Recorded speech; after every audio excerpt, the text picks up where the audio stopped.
Fala galera, bem-vindos de volta ao canal Tudo é História. Aqui quem fala é o professor Hilário Xavier. Você, meu amigo, você, minha amiga, futuros sargentos do Exército Brasileiro, sejam bem-vindos ao canal de história mais focado na ESA do YouTube. Eu não disse melhor, porque isso vai da opinião de cada um, mas é sim o mais focado na prova da ESA, porque nós temos uma dedicação muito grande a essa prova para ajudar você a ingressar na Escola de Sargento das Armas. E sabe o que é melhor? 100% gratuito. Muito curso por aí ruim e cobrando, arrancando o seu dinheiro. Aqui no canal Tudo é História é tudo gratuito, beleza? Estou aqui hoje, vocês sabem que eu adoro essas maratonas de correção de exercícios da ESA. Há pouco tempo eu fiz uma maratona corrigindo 20 exercícios de história. O pessoal pirou, gostou pra caramba, pediu outra. Porém, hoje eu vou fazer uma mais lightzinha, 10 exercícios de história da ESA, exercícios que já caíram na prova, em cima de conteúdos, assim, muito cobrados na prova, para que você treine com foco, para que você treine com aquilo que cai na prova. Esse é o diferencial. Existem canais do YouTube melhor que o canal Tudo é História? Pode ser que sim, que você goste mais da edição do cara, da didática do cara, mas ele aborda história, né, com variáveis imensas, não tem esse foco na prova da ESA. É aí que está o diferencial. Por isso que você deveria estudar aqui no canal Tudo é História. Bom, vamos lá? Vai ser assim, bem rapidinho, pessoal, para pensar ali, ó, rapidinho no estalo, qual é a correta e tal, e vamos embora, hein? Primeiro exercício. As batalhas dos Guararapes, 1648 e 1649, marcaram a vitória da insurreição pernambucana, que levou à expansão do território brasileiro, os invasores. Bom, só tem utilidade se a gente estende a análise e abre o leque em cima do exercício. Bom, os holandeses tentaram invadir o Brasil uma primeira vez em 1624 e foram derrotados, foram expulsos do Brasil. Tentaram invadir o Brasil lá em Salvador, na Bahia. 6 anos depois eles voltaram, em 1630, e dessa vez eles invadiram a região de Pernambuco, né? E dali eles se estenderam, se instalaram em outras regiões do Nordeste para poder dominar a economia açucareira, já que era a época de União Ibérica e a Espanha não deixava a Holanda comercializar o açúcar brasileiro como eles faziam na época dos portugueses. Bom, eles se instalaram ali, o período áureo foi a época que o Maurício de Nassau foi enviado para cá para administrar o Brasil holandês, né? Porém, em 1640, Portugal se liberta da Espanha na União Ibérica e, obviamente, que lutou para recuperar a sua colônia, né?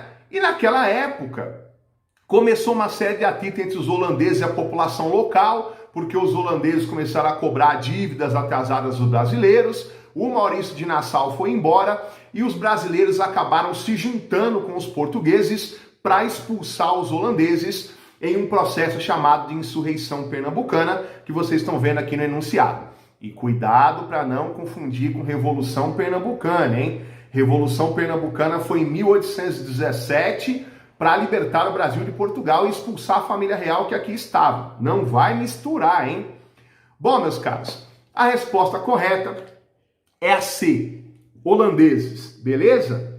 Para muita gente, né, e eu comungo dessa ideia, a ideia de um exército, não sei se dá para chamar de brasileiro, eu chamaria de luso-brasileiro, surge durante a insurreição pernambucana e nas batalhas dos Guararapes. Mas lembrando que a expulsão dos holandeses definitiva foi em 1654, hein?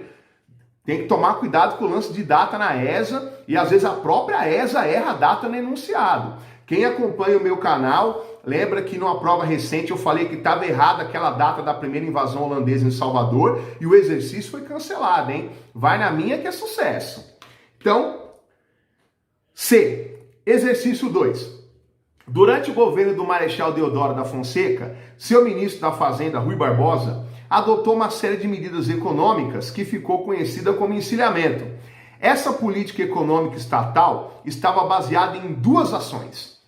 Bom, gente, Marechal Deodoro da Fonseca, o homem que proclamou a República, derrubou Dom Pedro II e pôs fim na monarquia no dia 15 de novembro de 1889, ele convidou para fazer parte do seu governo, o primeiro governo republicano da história do Brasil, Rui Barbosa, famoso advogado, abolicionista, membro fundador da Academia Brasileira de Letras, porém ele não era economista, botou um advogado para ser ministro da Fazenda. E o coleguinha Rui Barbosa causou uma das maiores crises econômicas da história do Brasil. Ele foi o culpado pelo encilhamento. Encilhamento é uma política de emissão de papel moeda sem ter o respectivo lastro para essa moeda. Lastro é a garantia de que aquele papel moeda tem validade. Você podia dar esse lastro antigamente ou com dólar ou com ouro. E o Brasil não tinha quantidade suficiente de nenhuma das duas coisas. Então ele colocou uma quantidade enorme de dinheiro em circulação, com crédito fácil, e com isso ele criou uma onda especulativa, criando uma das maiores inflações da história do Brasil, aumentando o custo de vida, gerando falência e desemprego. A resposta correta é a B, emissão de papel moeda e expansão do crédito.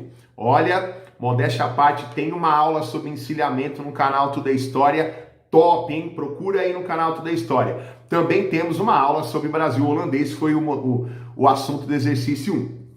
Vamos lá, sem perder tempo. Exercício 3. A decretação da tarifa Alves Branco em 1844 levou o governo imperial a...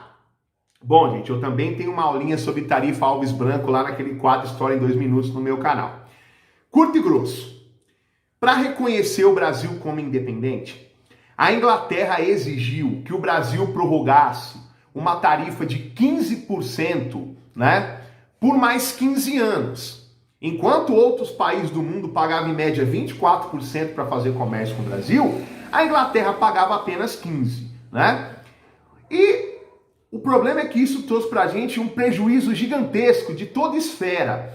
Prejuízo na arrecadação de impostos. A Inglaterra, por inundar o Brasil com as suas mercadorias com imposto baixo, dificultava que o produtor brasileiro conseguisse concorrer. E também, né, a Inglaterra pesando na do Brasil para acabar com o tráfico negreiro, as nossas autoridades queriam dar elaborar uma certa retaliação aos britânicos por conta dessa pressão para acabar com o tráfico. Então, em 1844, né, foi proposta a tarifa Alves Branco, que previa a elevação de todos os impostos alfandegários. Milhares de produtos seriam reajustados nessa tabela. E lógico que o maior prejudicado seria a Inglaterra, né, que tinha aquele mamão com açúcar de pagar 15% e tinha tarifa que chegava a 60% de imposto alfandegário. Beleza? Bom, a resposta correta é um aumento da tributação sobre as importações. Resposta B de bola. Não esquece de assistir no canal Tudo é História essa aula sobre a tarifa Alves Branco, beleza? Vamos lá. No dia 25 de março de 1824, Dom Pedro I outorgou a primeira Constituição brasileira, que tinha como características, quem acompanha o canal Tudo é História já me ouviu dar essa dica 475 vezes. Se cair na ESA e errar, errou por desatenção. Eu disse o seguinte: os deputados, logo após a independência do Brasil, se reuniram para elaborar uma nova Constituição. Quando ela ficou pronta, entregaram para ele. Ele ficou furioso porque a Assembleia Constituinte tentou limitar os poderes dele. Ele mandou prender parte dos deputados que fizeram aquele texto. Esse episódio se chama Noite da Agonia. E pediu que um grupo de aliados dele elaborasse um novo texto constitucional, né? Por isso que essa Constituição foi outorgada, porque ele aprovou um texto criado por um grupo de amigos. Ela não passou por todo o processo de ser promulgada e outorgada, né? Bom, a dica que eu dou é, se está falando da Constituição de 1824, 90% dos casos está perguntando sobre poder moderador. Porque a Constituição de 24 criou um quarto poder, chamado de poder moderador, que era de incumbência do próprio imperador, né? Colocando ele até acima das outras esferas de poder, porque através do poder moderador ele podia dissolver a Assembleia, dissolver ministérios, demitir políticos, deu mais poder ainda para quem já tinha o executivo nas mãos, né? A resposta correta é a B de bola, poder moderador e Senado vitalício. Eu tenho uma aula no canal Toda a História sobre poder moderador, lá do quadro História em 2 minutos. Vale a pena você revisar, assistir antes da prova da ESA. Vamos lá. Exercício 5, chegando à metade da nossa maratona. Em 1798 surgiu na Bahia um movimento rebelde conhecido como Conjuração Baiana ou Revolta dos Alfaiates, que contou com a participação das camadas sociais mais humildes. Esse movimento... Bom, gente... A Conjuração Baiana foi a segunda grande tentativa de libertar o Brasil de Portugal. A primeira foi em Confidência Mineira, em 1789. Ela tem esse codinome Revolta dos Alfaiates, porque a maioria dos envolvidos eram negros e mulatos de Salvador que trabalhavam como alfaiates. Mas tinha por trás dele também membros de uma elite branca que fazia parte da maçonaria, da loja Cavaleiros da Luz, lá de Salvador. Então eles pretendiam libertar o Brasil de Portugal, proclamar uma república. Porém, as ideias mais populares desse movimento foi a abolição da escravatura, coisa que lá na Inconfidência ninguém tocou no assunto, e também eles propuseram aumentar a remuneração das tropas brasileiras, até para incentivá-las para passar para o lado rebelde dessa luta contra a metrópole. Meus caros, a resposta correta é a E, defendia a abolição da escravatura e o aumento da remuneração dos soldados. Deixa eu colocar o OK aqui de corrigido. Exercício de número 6. O canal Toda a História também tem aula de Conjuração Baiana, é só procurar aí, tá bom? Em 1906, os governadores de São Paulo, Minas Gerais e Rio de Janeiro se reuniram e estabeleceram o Convênio de Taubaté. Bom, gente, o café entrou na República Velha, ainda sendo o carro-chefe da economia brasileira. O problema é que a competição mundial, muita gente produzindo café, a Colômbia produzindo café, o excesso do produto no mercado fazia com que o preço despencasse constantemente. E na época da República Velha, os presidentes eram eleitos com a ajuda dos grandes coronéis fazendeiros na época da República Velha. Então tinham muito favor para pagar para essa elite poderosa de São Paulo e Minas Gerais na época. Então, sob pressão dos fazendeiros de São Paulo e Minas, foi convocado o Convênio de Taubaté. Taubaté, a lindíssima Taubaté, aqui no Vale do Paraíba Paulista. E eles pressionaram o Rodrigues Alves, né, porque o convênio começou no finalzinho do governo Rodrigues Alves, a comprar o café deles para salvar eles da falência. O governo seria o fiel depositário do café, e depois, se o preço subisse, o governo venderia o café e recuperaria o dinheiro que teria dado aos fazendeiros. O Rodrigues Alves não quis se comprometer com isso, porém o presidente seguinte, o Afonso Pena, ratificou o Convênio de Taubaté, comprando milhões de sacas de café para salvar essa elite da falência, e o governo ficou com um monte de café sem saber o que fazer com ele, porque em breve teria uma nova safra. O que o governo fez? Meteu fogo no café, como tática de tirar o excesso de café do mercado para ver se o preço subia no mercado. Um absurdo, como vários que já existiram na história do Brasil. A resposta correta é a D de dado, estabeleceu a primeira política de valorização do café. Beleza? E aí, quem acertou 6 de 6 até agora? Vamos lá. Sobre a participação brasileira na Segunda Guerra Mundial, pode-se afirmar que... Bom, gente, eu coloquei esse exercício aqui porque ele é uma mini aula de Brasil na Segunda Guerra Mundial.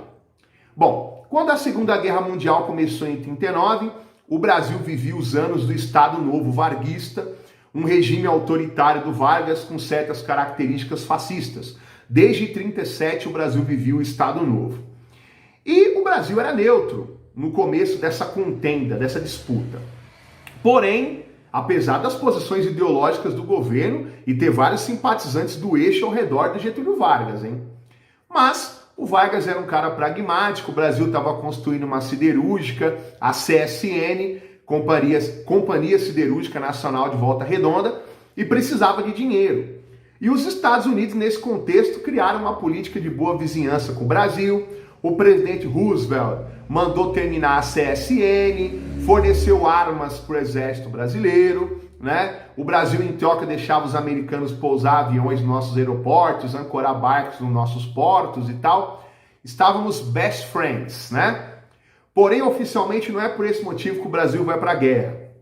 Oficialmente, quando a Alemanha nazista soube da proximidade comercial de Brasil e Estados Unidos, mandou, né, um grupo de submarinos atacarem nosso litoral e naufragaram dezenas de embarcações, dezenas não, pouco mais de uma dezena de embarcações brasileiras, matando centenas de pessoas inocentes. Foi por esse motivo que o Brasil declarou guerra às forças do eixo, Alemanha, Itália e Japão, e mandamos para a guerra, para ser mais exato, 24.500 soldados da Força Expedicionária Brasileira e 500 pilotos da FAB, Força Aérea Brasileira. E o nosso palco de atuação foi na Itália, junto do exército americano, comandado pelo general Mark Clark, as nossas tropas comandadas pelo general Mascarenhas de Moraes, onde o Brasil se notabilizou principalmente na Batalha de Monte Castelo e voltamos para casa invictos no campo de batalha. Beleza? A resposta correta é a B de bola. O ingresso no conflito deu-se a partir de uma aproximação diplomática e comercial com as potências aliadas, em especial os Estados Unidos, após o clamor popular decorrente dos repetidos ataques de submarinos alemães a navios mercantes brasileiros. Beleza, coleguinhas? Olha, o canal Toda a História tem uma aula muito top, hein, sobre a participação do Brasil na Segunda Guerra Mundial. Você deveria assistir, hein? Vamos lá. Em 1831, durante o período regencial, em respostas às agitações militares e populares, criou-se pelos moderados. Bom, uma galera que já fez esse exercício aqui em simulados, já me enviou perguntas um monte de vezes, assim, por causa desse exercício, e eu sempre bato na tecla, quem escuta como adulto e leva para o bem, tem sucesso. Agora tem a galera do mimimi, né, que muitas vezes não gosta da maneira que eu falo, mas eu falo pro bem das pessoas, né? Eu tô lidando com militar, imagino eu, né, que eu tô lidando com pessoas, né, fortes, que não ligam para qualquer coisinha. Por quê? Porque eu falei para uma pessoa, ela falou assim, esse exercício tinha que ser cancelado. Eu falei, não tem. Mas ele tem uma coisa que tá mal formulada no texto. Falou, não tem. Não tem. Tem sim, professor. Como assim resposta às agitações militares? Como que a Guarda Nacional, já estou dando a resposta, né? Como que a Guarda Nacional surgiu por causa de agitações militares? Vai, tá vendo, coleguinha? Quando eu digo que interpretação de texto é tudo na vida, não adianta ficar bravo comigo, eu estou falando pro bem. Olha, bonitinho, tá? Dom Pedro I abdica em abril de 1831, certo? No lugar dele, assume um governo provisório, uma regência trina provisória, porque o herdeiro era menor de idade. E depois é escolhida uma regência trina permanente. Durante a regência trina permanente, eles escolhem o Diogo Feijó como ministro da Justiça. Ele ainda não era regente uno, era ministro da Justiça. E uma parcela enorme do exército brasileiro era fiel ao Dom Pedro I, que tinha abdicado. Então, qual era o medo dos regentes? Você tem um exército que era fiel à monarquia. Quando o Diogo Feijó propôs criar uma guarda nacional que era formado por membros da elite brasileira, das elites regionais, eram civis que ganharam o poder para poder se armar, portar uma farda, criar milícias armadas. Então os regentes queriam uma tropa fiel aos regentes. No auge, a Guarda Nacional chegou a ter quase 10 mil homens. Claro que depois que o Dom Pedro, quando ele morre lá em Portugal, aquele grupo do exército brasileiro que era pró-restauração da monarquia, trazer o Dom Pedro de volta, vai baixar a bola. Mas até isso acontecer, os regentes queriam se salvaguardar, né, de militares fiéis ao Dom Pedro e também das revoltas que pareciam que iam pipocar a qualquer momento, revoltas populares. Como eu disse, para o bem, interpretação de texto, é tudo na vida. O exercício não está errado. Eu percebo uma galera Que é assim, a ESA erra bastante, estou protegendo a ESA não, quase todo ano tem exercício errado. Mas criou-se, sabe, um costume de querer cancelar tudo. Não estou falando de cancelamento da rede social não, tá falando da prova. Todo ano o povo, não, tem que cancelar. Gente, tem que cancelar quando está errado. Né? Quando é um erro do candidato em interpretação de texto, não adianta ficar pedindo para cancelar tudo, os caras não vão cancelar. Resposta correta, alternativa A, Guarda Nacional. Beleza? Vamos lá. Exercício 9. Na história do Brasil, o termo messianismo é usado no estudo de alguns movimentos sociais. Assinale a alternativa que apresenta um desses movimentos e respectivo líder. O movimento messiânico é aquele cujo líder se julga um enviado de Deus. Messiânico, Messias, certo? É um cara que tem um discurso de cunho religioso. O Brasil teve 2 movimentos desse tipo, mais famosos. Teve, lógico, deve ter tido algum outro movimento menor, com algum maluco lá que se dizia enviado de Jesus, mas movimentos mais famosos tivemos Canudos, no interior da Bahia, sob o comando do senhor Antônio Vicente Mendes Maciel, o vulgo Antônio Conselheiro, né? E nós tivemos o Contestado lá na fronteira entre Paraná e Santa Catarina, com o monge João Maria. Então, aqui até por eliminação, né? Coluna Prestes não tem nada a ver com o messianismo. Coluna Prestes é movimento tenentista. Os 18 do Forte, movimento tenentista. A Guerra do Contestado, sim, é um movimento messiânico. Porém, não foi Euclides da Cunha. Euclides da Cunha é escritor, autor do livro Os Sertões. B de bola, Revolta da Vacina não é movimento messiânico. O João Maria, sim, foi um líder messiânico, mas do contestado, não da Revolta da Vacina. Então a resposta correta é a Revolta de Canudos, Antônio Conselheiro. E o último exercício, sabe que a ESA adora cobrar nome de personagem famoso da história do Brasil. A respeito das expedições marítimas portuguesas enviadas ao Brasil no período pré-colonizador, foram chamadas expedições guarda-costas, empreendidas entre os anos de 16 a 20. As missões comandadas por... Olha aqui, esse é um caso que se o aluno quisesse, ele poderia entrar com recurso. Podia ser que tivesse êxito ou não, né? Por que ele poderia entrar com recurso? Porque as expedições guarda-costas, elas não duram até 1520. Elas vão até 1526. A maioria dos livros de história está lá, claro, de 1516 a 1526. Nesse caso aqui, se você entrasse com recurso, talvez eles não cancelariam, porque a data não ia interferir no nome do principal líder das expedições guarda-costas, entende? A lógica? Bom, os franceses estavam atacando o nosso litoral, piratas e corsários franceses, roubando madeira. Eles tinham aliança com algumas tribos que não gostavam dos portugueses. E para tentar defender o nosso litoral e afastar a presença francesa, os portugueses enviaram para cá as chamadas expedições guarda-costas para patrulhar o nosso litoral. E o principal líder foi o senhor Cristóvão Jacques, alternativa C. Beleza, meus caros? Olha só que revisão cheia de informações, com foco na prova, sem frescura, como a gente vê por aí com muitos canais. O que nos interessa aqui é a sua aprovação, beleza? Deixa seu like, compartilha essa aula. Obrigado mesmo pela sua companhia, para você que ficou até o final. Fique conosco, porque aqui não para nunca, tem aula boa o tempo todo. Um abraço!